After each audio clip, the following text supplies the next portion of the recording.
السلام علیکم میرے عزیز دوستو، آج ہم آپ کو بتائیں گے علاء الدین خلجی کی کہانی، کیسے اس نے ہندوستان کے ایک وسیع علاقے پر قبضہ کیا اور کیسے اس نے منگولوں کو شکست دی۔ لیکن اس سب سے پہلے اگر آپ نے ابھی تک ہمارا چینل سبسکرائب نہیں کیا تو ابھی ہمارا چینل سبسکرائب کریں اور بیل آئیکن دبائیں تاکہ آپ کو لیٹسٹ ویڈیوز مل سکے۔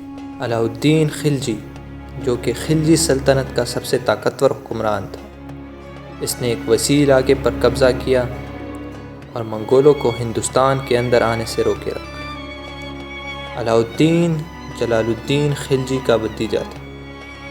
کہا جاتا ہے کہ جلال الدین جلد ہی اپنی رحم دلی اور اپنی نرم مزاجی کی وجہ سے علاء الدین خلجی کے سامنے ایک کمزور دکھائی دینے لگا تھا۔ علاء الدین کو جلد ہی ایسا لگنے لگا تھا کہ اب سلطنت کو سنبھالنا اس کے چچا کے بس کی بات نہیں، اس لیے اس نے اپنے چچا کو قتل کرنے کا منصوبہ بنایا، لیکن اس کے لیے پہلے اسے بہت ساری دولت کی ضرورت تھی تاکہ حکومت کے خلاف کوئی بھی بغاوت ہو تو وہ اس کا مقابلہ کر سکے۔ اسی غرض سے علاء الدین نے اپنے چچا جلال الدین کو بتائے بغیر دیوگری کے ایک علاقے پر حملہ کر دیا، جس کے بارے میں مشہور تھا کہ یہاں پر بہت سارا سونا، ہیرے اور جواہرات پائے جاتے ہیں۔ علاء الدین جب واپس آیا اور اس کے چچا کو پتہ لگا تو وہ سیدھا علاء الدین کے پاس آئے۔ علاء الدین نے انہیں قتل کروا دیا اور اب اس کے پاس اتنی دولت تھی کہ وہ سلطنت پر قبضہ کر سکتا تھا۔ سال 1296 میں علاء الدین خلجی دلی کا سلطان بن چکا تھا، لیکن سلطنت کو سنبھالنا اتنا آسان نہیں تھا، اور اس بات کا اندازہ علاء الدین خلجی کو منگولوں کے لاہور اور ملتان پر حملے سے ہو گیا تھا۔ علاء الدین خلجی کی فوجوں نے اولوغ خان اور ظفر خان کی سربراہی میں منگولوں کے ساتھ جنگ کی۔ اس جنگ میں منگولوں کی تعداد خلجیوں کے مقابلے میں کافی کم تھی، اس لیے انہیں شکست کا سامنا کرنا پڑا۔ لیکن یہ ایک خطرے کی گھنٹی تھی کہ جلد ہی منگول دوبارہ پوری طاقت کے ساتھ حملہ کرنے والے۔ یہ وہی منگول تھے جو کسی بھی جگہ پر حملہ کرتے تو وہاں کے بوڑھے، بچوں اور نوجوانوں کو مار ڈالتے، عورتوں کو غلام بنا لیتے، یہاں تک کہ جانوروں کو بھی مار ڈالتے۔ کہا جاتا ہے کہ وہ کتے اور بلی تک کو نہ چھوڑتے تھے، اور وہاں کی جتنی بھی کتابیں ہوتی انہیں یا تو جلا دیا جاتا یا پھر دریا میں پھینک دیا جاتا۔ ان کی جانوروں سی فطرت تھی۔ منگولوں سے مقابلے کے لیے علاء الدین خلجی نے مختلف پالیسیز جاری کی۔ اس نے خوراک کی اشیاء کی قیمتیں مقرر کی۔ اس کے جاسوس ہر جگہ پھیلے ہوئے ہوتے تھے۔ اگر کوئی بھی مقررہ قیمتوں سے کسی چیز کو مہنگا بیچتا تو اسے گرفتار کر لیا جاتا۔ اس نے فوجی افسروں کی بڑی بڑی تنخواہیں مقرر کی تاکہ وہ جنگ پر دھیان دے سکیں اور انہیں گھر بار کی فکر نہ کرنی پڑے۔ اس نے اپنی فوج کی تعداد بڑھانی شروع کی۔ اب یہ جنگ کے لیے تیار تھا۔ اسی سال منگولوں نے ایک بار پھر سے حملہ کیا، لیکن اس دفعہ علاء الدین خلجی اور اس کا جرنیل اولوغ خان موجود نہیں تھے۔ ظفر خان نے اکیلے ہی ان کا مقابلہ کیا اور اس نے اتنی بڑی فوج اکٹھا کر لی کہ وہ منگولوں کا مقابلہ کر سکے۔ منگولوں کے خلاف اسے فتح حاصل ہوئی اور وہ دلی سلطنت واپس لوٹ آیا۔ اس فتح کے بعد ظفر خان کافی مشہور ہونے لگا تھا، لوگوں میں اس کی مقبولیت بڑھنے لگی تھی، اور اب علاء الدین کو یہ ڈر لگنے لگا تھا کہ کہیں وہ فوج میں بغاوت نہ کر دے۔ ایک طرف علاء الدین کو بغاوت کی فکر لاحق ہو اور دوسری طرف سال 1299 میں منگولوں نے ایک بار پھر سے حملہ کر دیا۔ اس دفعہ ان کی تعداد کافی زیادہ تھی۔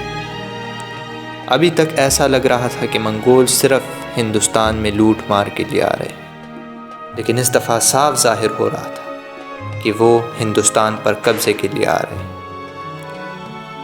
کئی جگہوں میں لکھا جاتا ہے کہ ان کی تعداد 2 لاکھ تھی، لیکن ماڈرن ہسٹورینز لکھتے ہیں کہ کہ ان کی تعداد 50 سے 60 ہزار تک تھی۔ اس دفعہ انہوں نے سیدھا دلی سلطنت پر قبضہ کرنے کا منصوبہ بنایا۔ وہ سیدھا دلی کی طرف آئے۔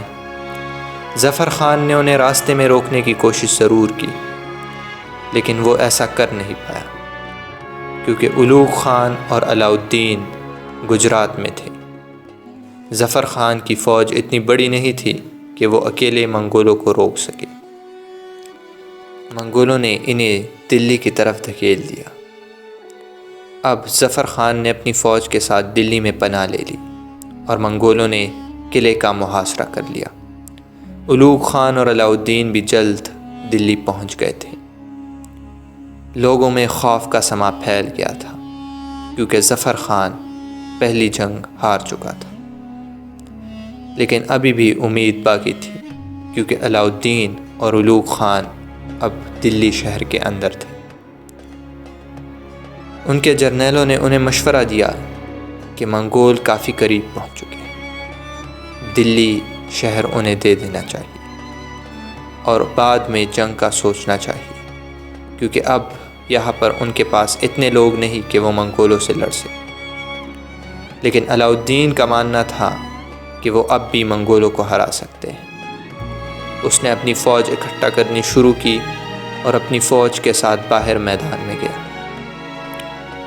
اس فوج کی تعداد 3 لاکھ بتائی جاتی ہے، لیکن ماڈرن ہسٹورینز کا ماننا ہے کہ اس فوج کی تعداد 60 سے 70 ہزار تک تھی، جبکہ منگولوں کی تعداد بھی 50 سے 60 ہزار تک تھی، اور خلجی کے پاس 700 ہاتھی بھی تھے۔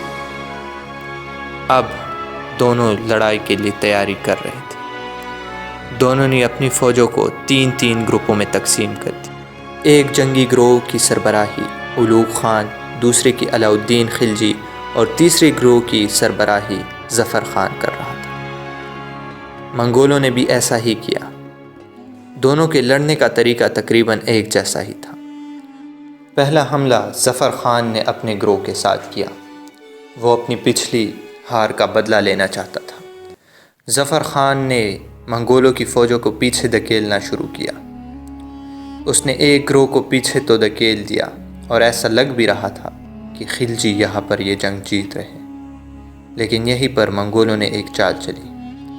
ظفر خان کو لگ رہا تھا کہ دشمن بھاگ رہے ہیں، اس لیے وہ ان کے پیچھے کچھ زیادہ ہی دور چلا گیا، اور منگولوں کے دوسرے گروہ نے اسے پیچھے سے گھیر لیا۔ وہ دونوں طرف سے پھنس چکا تھا۔ ظفر خان کے پاس بچ نکلنے کا اب کوئی راستہ نہیں تھا۔ وہ منگولوں سے لڑتا رہا۔ منگولوں کا شہزادہ قتلغ خواجہ نے جب اسے لڑتے ہوئے دیکھا تو وہ اس کی بہادری سے بے حد متاثر ہوا۔ اس نے ظفر خان سے کہا اگر وہ اس کے ساتھ مل جائے تو وہ اسے دلی کا سلطان بنا لیں گے اور اس کی جان بخش دیں گے۔ لیکن ظفر خان نے لڑنے کو ترجیح دی اور وہ منگولوں سے لڑتا رہا۔ اسی میں اس نے اپنی جان گنوا دی۔ اس کے سارے ساتھی بھی مارے گئے۔ لیکن علاء الدین خلجی نے کچھ نہ کیا۔ وہ اپنے سپاہیوں کے ساتھ وہی کھڑا رہا۔ کئی لوگوں کا ماننا ہے کہ علاء الدین خلجی نے ایسا اس لیے کیا کیونکہ اسے ڈر تھا کہ کہیں ظفر فوج میں بغاوت نہ کروا دے، جبکہ دوسرے گروہ کا ماننا ہے کہ ظفر پہلے ہی کافی آگے نکل چکا تھا اور علاء الدین خلجی کے پاس اس کو بچانے کا کوئی راستہ نہیں تھا۔ جو بھی تھا، ظفر نے شہید ہونے کو منگولوں کے ساتھ ملنے پر ترجیح دی۔ اب منگولوں کا پلڑا بھاری تھا، کیونکہ ایک اہم جرنیل ظفر خان کو وہ شہید کر چکے تھے۔ لیکن اچانک منگولوں کی فوجیں واپس اپنے سلطنت کی طرف روانہ ہو گئی۔